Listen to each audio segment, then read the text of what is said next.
Thank you all for coming. Thank you, CNN, for hosting us. I'm Jamie Credland from the World Media Group. The World Media Group is a coalition of 14 media brands that are all committed to the value of international trusted journalism, which, as I'm sure you all know, is more important this year than ever. There's a lot of conversations happening across the Croisette.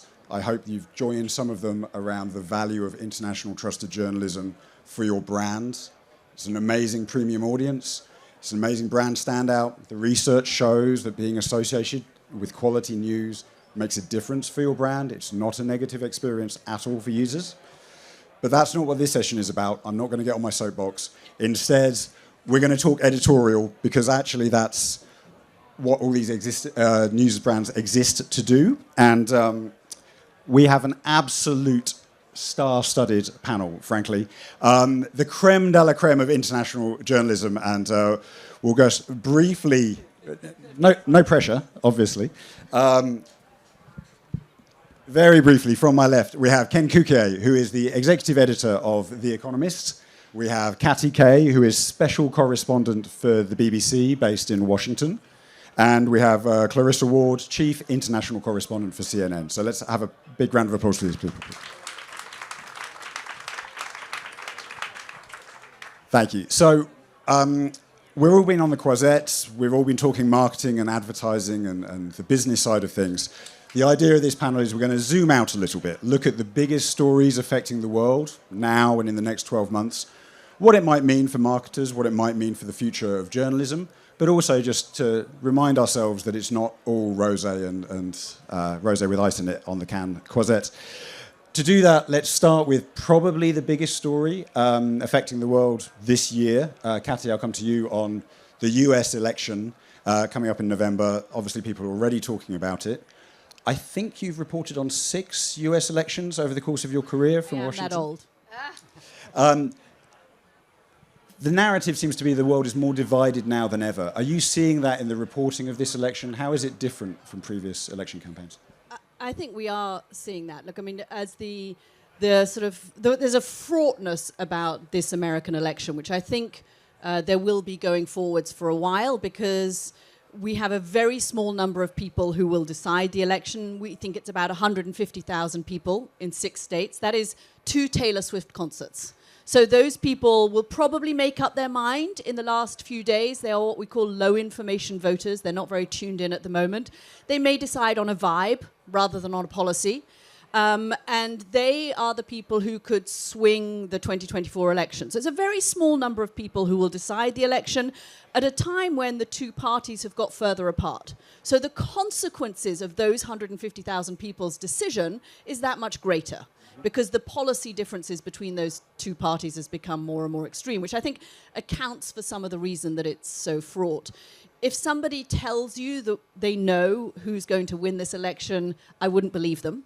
I think it is going to be that close. I speak regularly to the Trump campaign. I speak regularly to the Biden campaign. They both sound wonderfully confident. They believe that this is a choice between... I mean, what's strange about this election is that the language you hear from the Trump people and from the Biden people is almost the same language. Democracy is at stake. The future of the republic is at stake. We are there to stop tyranny. And you could shut your eyes and not really know whether you're speaking to a Democrat or a Republican. And yes, there's some hyperbole. But there is a feeling that this is an extraordinarily consequential election. There are so many firsts about it.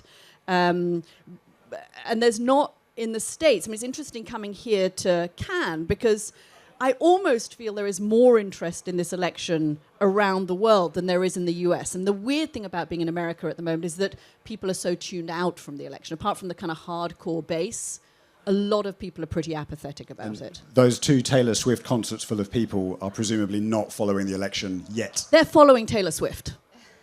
We're all following Taylor Swift. But we're all in her world. I think that's a really good point, and I sort of put it in the context of Cannes and the perspective we all have here. I was in Cannes in 2016, pre-Brexit, pre-Trump, and all the brands down the Croisette were very clear on where their position was and who they wanted to win in that US election. And it feels like brands are slightly hedging their bets a little bit more this year, or a bit unclear. Ken, from a business perspective, what would be the kind of ramifications of either a Trump or a Biden victory? So In that instance, there's a lot that unites the two parties.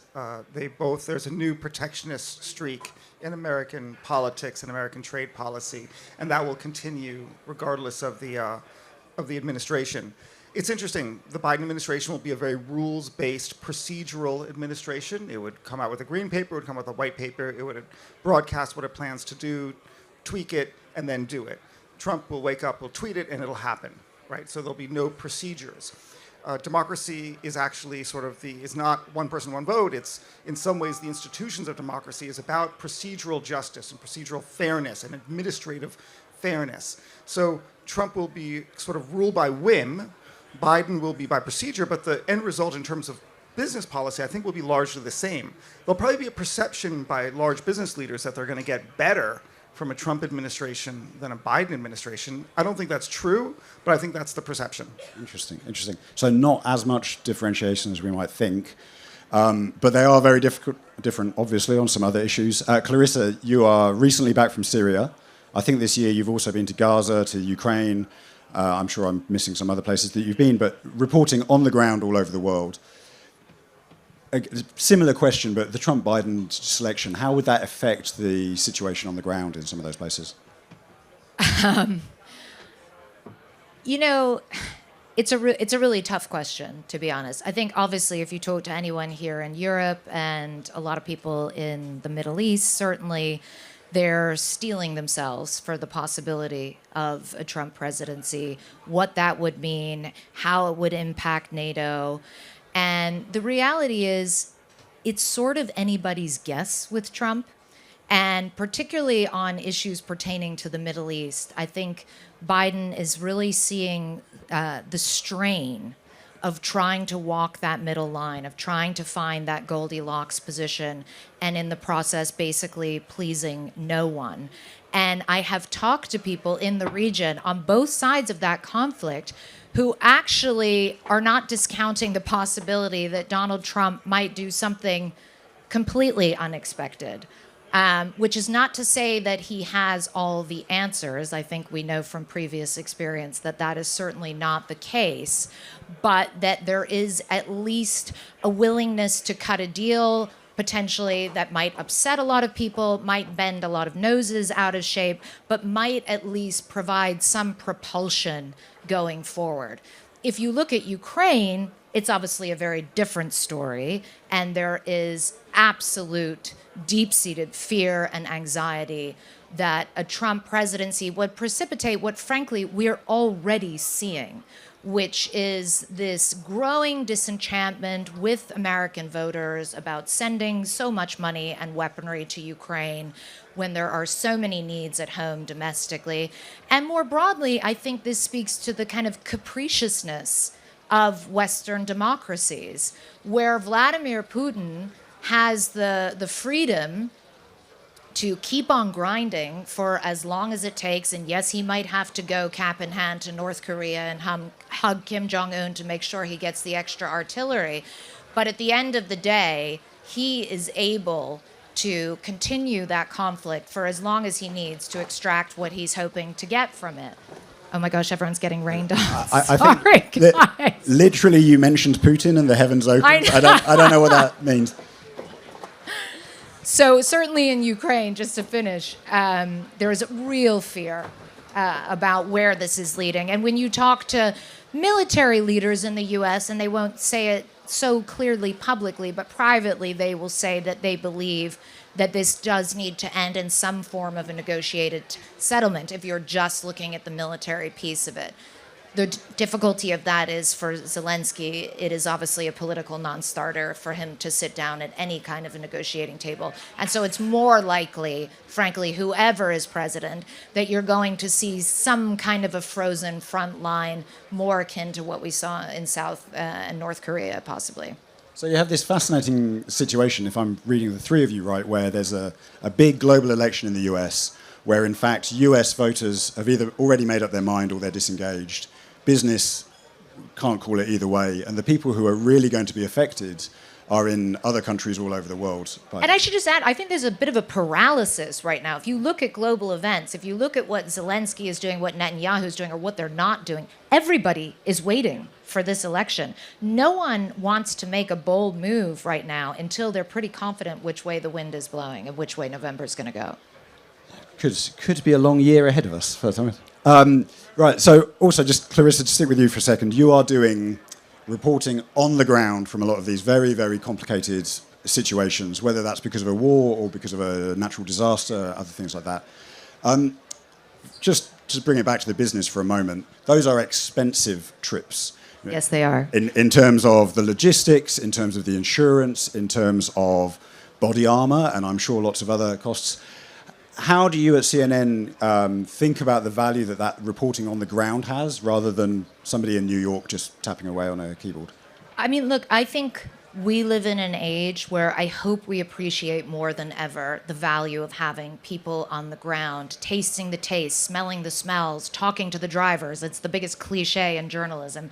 But it's so true. It's so important. So much of what informs the way we tell a story doesn't make it into the evening news or onto the front page of the paper, but it gives you that added knowledge for the sort of the emotion of a story that is so important when you're looking to tell it to a wider audience. And particularly if you're doing it for television, there is a big difference between imparting information and giving people that sense of experience, of them having an immersive experience that allows them to emote, to empathize, and that then instructs them making more informed, ideally, decisions about whatever conflict it may be or whatever crisis it may be.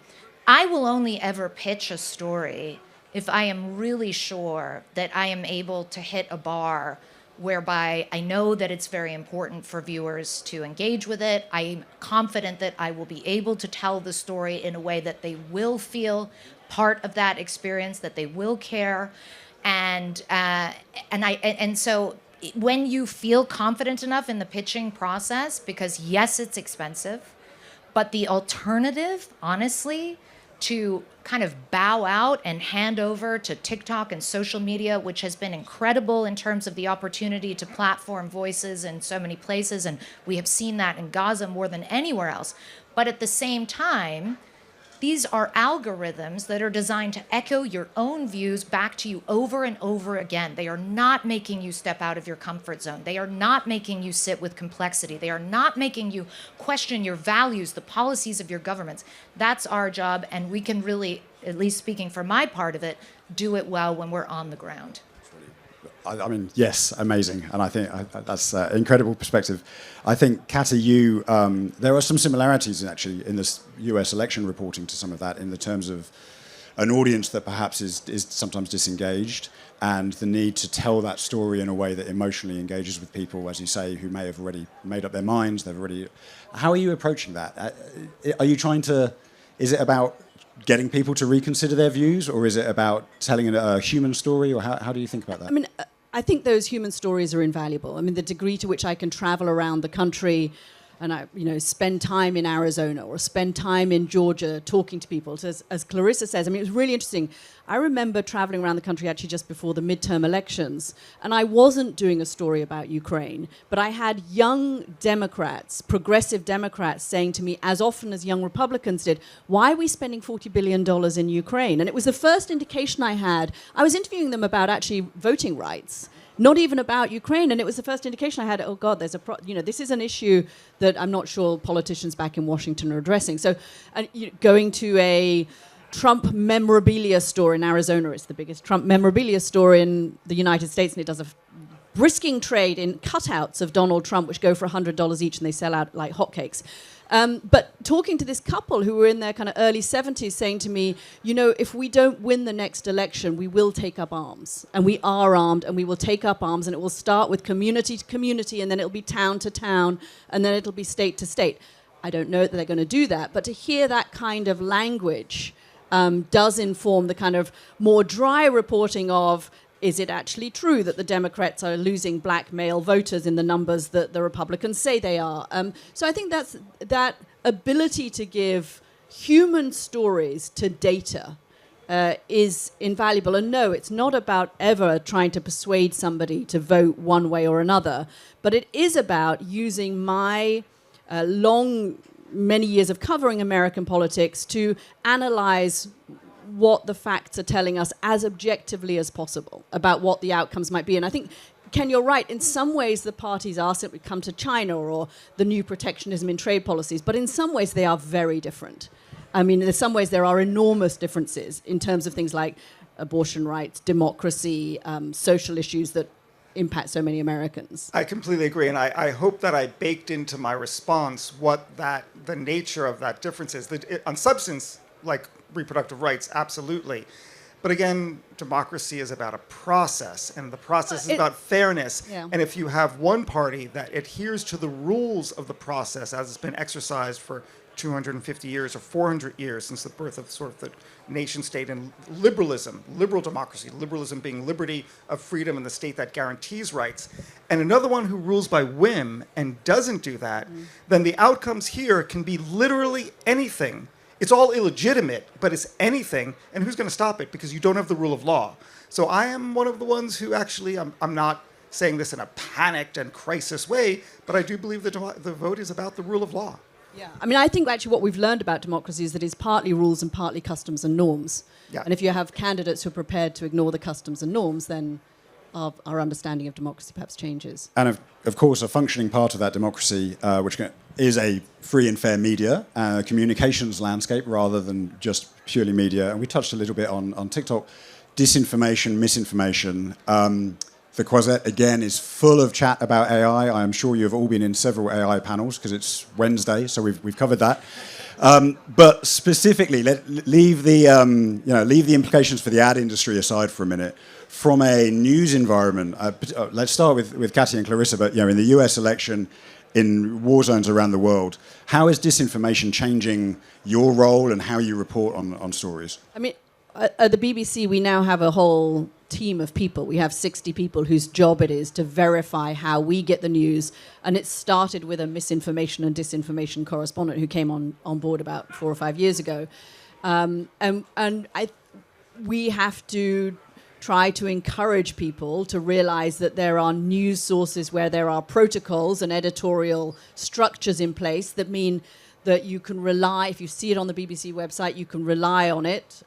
We are showing you how the sausage is made, as opposed to TikTok, where you may be getting something that is very powerful but not necessarily true. Or, I mean, we're seeing it every day in the US election, our understanding of what is credible news. Is it just a camera angle of Joe Biden on the stage that actually, that camera angle is a real camera angle. It's legitimate. It's not a fake camera angle. But it doesn't tell the whole story. So how can we get to as many people as possible and make sure that when they come to making that decision on November the 6th, when they walk into the ballot box, they are doing so based on things that are true? And Clarrisa, you have... I think that part of the problem as well for us is that we've become part of the story. And, well, certainly we have at CNN. And that is extremely challenging. As a journalist, you don't want to be part of the story. You're there to ideally be semi-invisible and covering the story. But there has been such a concerted effort from many different sources to undermine the work of mainstream media platforms, to expose the inbuilt biases, some of which may exist to varying degrees, and I think that it's good to be transparent about that, but to underscore the real baseline commitment to facts and reality and editorial rigor and fairness and ethics and standards that, frankly, you don't get to see that when you're watching the finished product. But this is something we agonize over. This is something, especially when the stakes are so high as they are right now. You can't make any mistake. You must cross every T and dot every I. I'll never forget Scott Pelley from CBS telling me, Clarrisa, no one remembers who got it first. Everyone remembers who got it wrong. But we're living in an age where you are constantly being push to get it first. And so to have the courage to say, stop, take a breath, let's go through this methodically, when the baying mob on social media is out there, gunning for you, it's not easy, but it's vitally important. And rather than sort of whining about what a tough deal we have, I feel like we just need to realize that the bar is higher than ever, and we need to put on our big boy pants, and we need to do the job better so that people will realize that when they do want trusted information, that, you know, the BBC, The Economist, CNN, and many others are where they should come to. Yeah. Here, yeah, quite. Ken, I'm not going to ask you to add on if you have things to add on that, but actually, I think the other angle of AI and the technological change, this week, everyone's talking about AI in terms of creative agencies, in terms of marketing, and that is fascinating, and we could talk about that. Actually, AI is a fundamental shift for businesses beyond the marketing community. From the Economist standpoint, do you see where you think that's going to have the biggest effect in the next 6 to 12 months? So I do believe it is a radical shift, and you can look as one proxy of what businesses are doing and what they've announced, and you'll get one version of reality. And I would highly stress that wouldn't be true. It wouldn't be accurate because, you know, businesses and institutions it's very easy to issue a press release, and the CEO might have a grand design of what they think is the right thing to do and what their ambition is. But the dirty secret is that innovation is very, very hard and very, very expensive for institutions. And it's very, very easy and inexpensive for individuals. So leave aside the press release and the sort of the ambition of what consultants are going to say they're advising their companies to do, and just look at the atomic unit of the individual, the worker bee in his or her cubicle who has to get something done, who may or may not use AI. And when they try to use AI, they're going to find a force multiplier of what they like to do. They're going to innovate. It's not certain what they're going to do and how they're going to apply it to their task. Only they will know where it's useful. They'll probably also find out all the limitations of it, and they'll use it in the right way because they've got a project to fulfill. They've got something to do in the next 10 minutes or the next 2 days. That's not going to be noticed by their bosses until in hindsight, in the rearview mirror. But that's happening right now. It's starting to happen. It's happening with young people. It's happening with old people. More people recognize it. And we're in this very febrile moment. Think of the internet in 1995, before there was a Google and a Meta, you know, before the party started. But when it was just sort of a period of, I remember the World Wide Web in 1994. It was this moment of febrile creativity where lots of experiments were going on and lots of things were happening.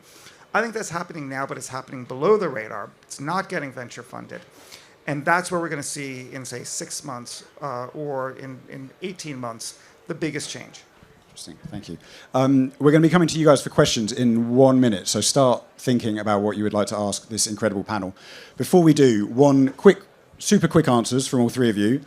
Editor's perspective, all of you, your jobs is to look into the future and try and see things, try and see where the story is going to go before it gets there. What do you think is a story, a angle, a theme that is going to be really important in the next 12 months that people are not currently talking about? Ken, I'll start with you. Too dystopian. Should I really go there? It's raining in Cannes. Dystopia is happening right now. In the 1990s, the French police had a problem because all the military equipment from the war in Bosnia was showing up in the streets of Paris by gangs. And I think what's happening in the Ukraine is going to have a huge effect, even in the Western democracies, in terms of how law enforcement has to act with criminal behavior, with AI, small high-tech weaponry used by criminals in the U.S. and then used by the police forces in the U.S. that don't have the right customs and rule of law or I should say controls on how they interact with it.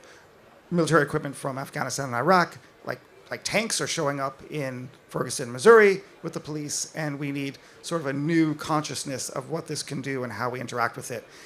Sorry. Oh, wow. Okay, so increased militarization of the police, I guess, in summary. And criminals. And criminals. Katty, a trend.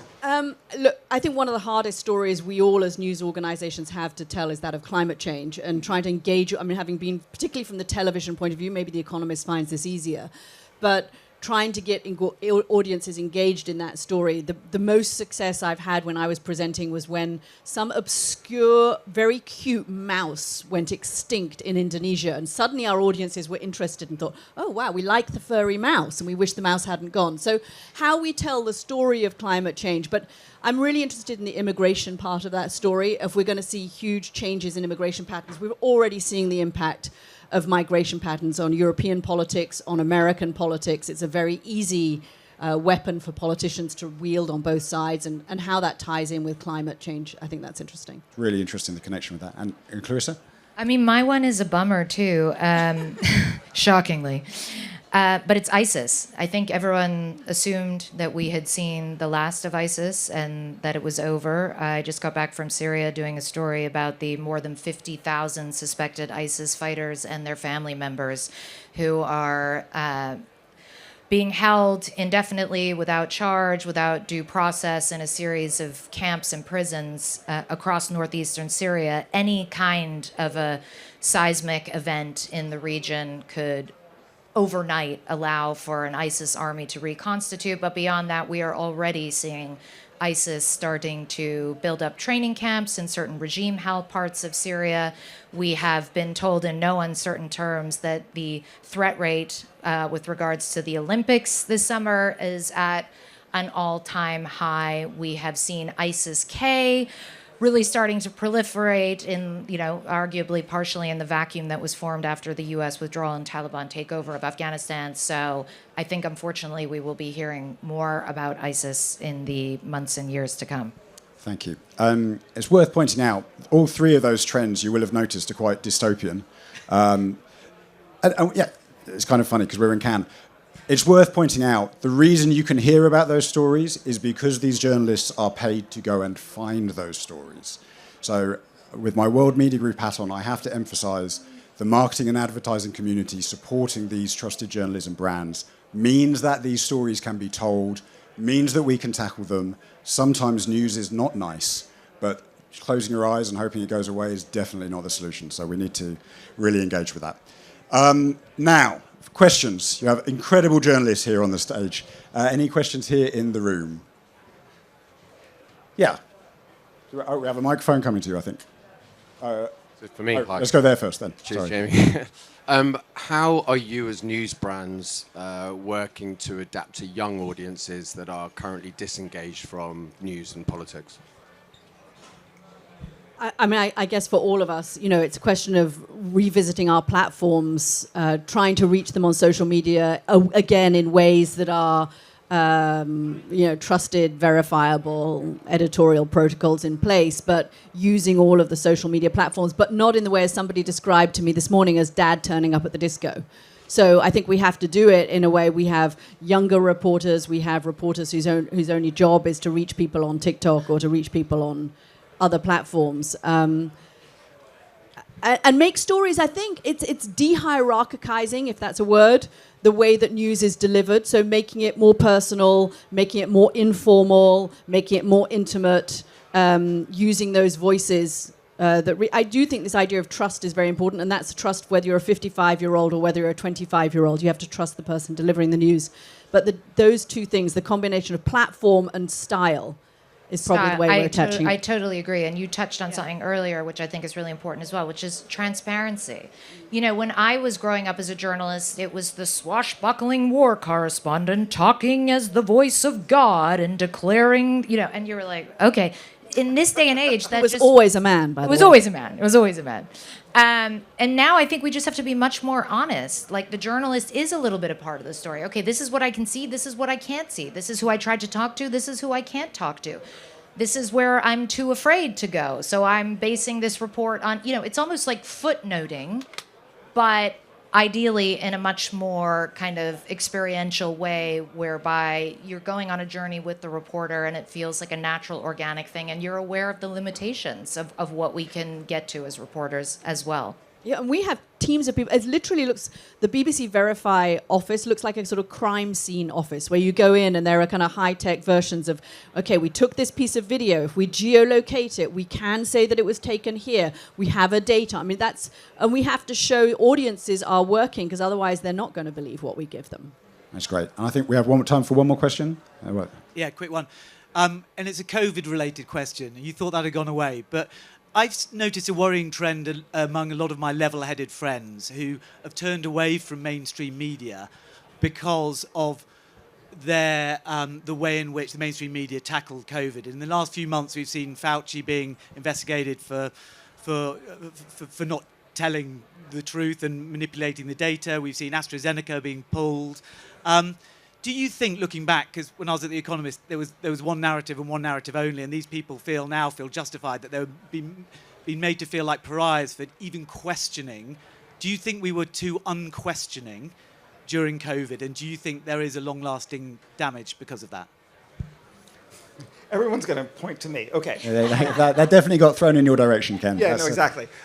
It's a really good question, and I don't think that I don't think society generally has had a good reckoning of what happened in COVID. I think a lot of people just want to forget it because it was just too shocking to the system, and so that's a natural response. Same thing happened after the Spanish flu in 1917. You look for discussions about it. You know, in 1918, 1919, 1920, there's almost nothing. It almost just doesn't really exist because there was just no one wanted to talk about it. It was there, right?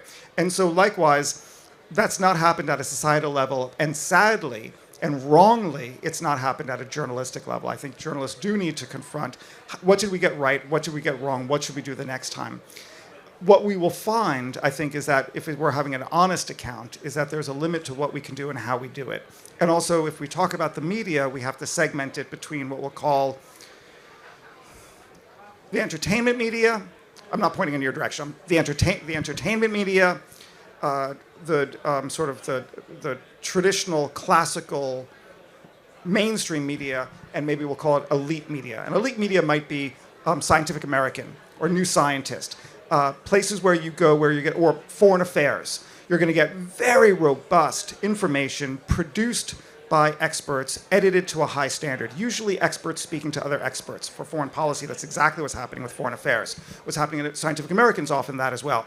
Why I say this is that if you're going to ask the guy at City AM, a newspaper in Britain, on paper, who's going to be influencing a lot of people about COVID, that person can't read an academic paper and make sense of it. He's going to have to call sources, or she's going to have to call sources, and you're going to have to hope that you're calling the right ones and that you've got enough space to get into complexity.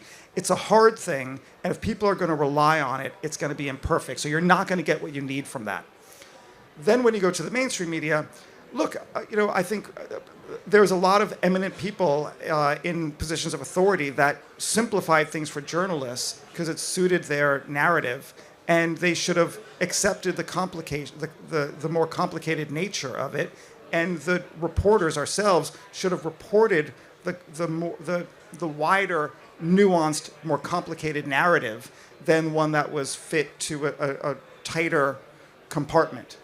So I think that that's what we need to realize, that we need to, where there's nuance, go to it and explore it rather than try to simplify it. But you can appreciate why. It was an emergency situation, and a lot of journalists didn't have the confidence to do that. Brilliant. Thank you, Ken. Sadly, we are out of time. We have only scratched the surface of the issues facing the world this year, but please join me in thanking an incredible panel, Ken Cukier, Katty Kay, Clarrisa Ward. Thank you very much for coming.